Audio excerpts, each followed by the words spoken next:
Hello guys, you're looking at the Maya Square, my latest work. Basically, I wanted to make this little video tutorial. Someone asked me if I could make a video on it, and I was like, I'll just make the video public. Basically, it's about how I've been getting my modular assets to more or less they bend to fit a grid scale. I'm gonna go ahead and change my grid scale to about 40 units, grid lines every 5 units, apply and close. There we go, that's much smaller. That's a better scale to work with.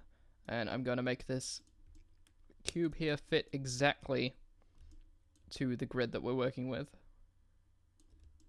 Like that, and then we have like that. It's not, you know, it's a work in progress. It's no high tier environment art. I don't think Naughty Dog are going to be looking for stuff like this. So if we duplicate that and you can see that it takes up an entire, it is a grid unit. It's not going to overlap, it's not going to do anything. Okay, so let's say we arranged our units so that there would be room for a space, more or less, for a corner.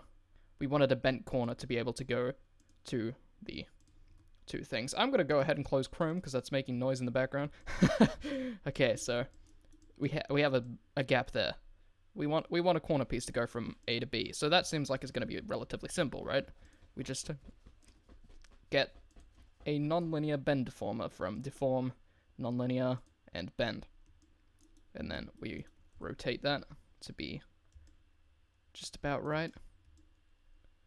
And I'm going to turn on X-ray so we can still see the deformer. Check that it's bending the right way. Okay, yep. As you can see, first thing we're going to need to change is that we don't really have any we don't have any resolution to work with. It's just trying to deform two sets of vertices. So I'm just going to add an edge loop of about, I'm going to say 10, you know, working with like moderate. And if we use the bend handle now, that should I forgot you have to reset the deformer because it's still reading the old history. Go ahead and set that horizontally again. So now that deforms a lot better. One thing you've got to remember working with deformer is actually that the pivot point is important. So I'm gonna take, it's not so much the pivot point, you have to manually set the location of the deformer. It's almost like it has two pivot points.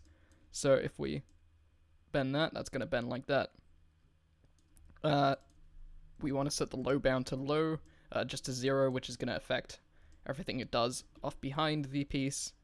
And set our high bound to 2, because that's going to affect everything above and beyond the grid scale. If we set that to 90, that's going to go way overboard like that. I did my maths wrong. If we do it to 45, you'll see that... What's going on here? Well, that's not cool.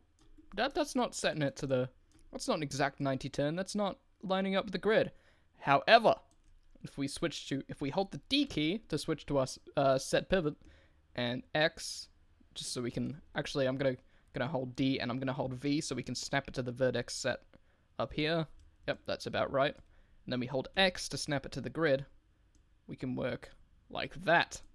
And as you can see, that lines up perfectly. And we have something that more or less looks like an Allen key, which is good if you're making a toolbox, I guess. I'm not, but you might be. I didn't combine the vertices, so now it just looks like a mess. But as you can see, that's how you bend a modular piece, to get it to fit on the grid scale.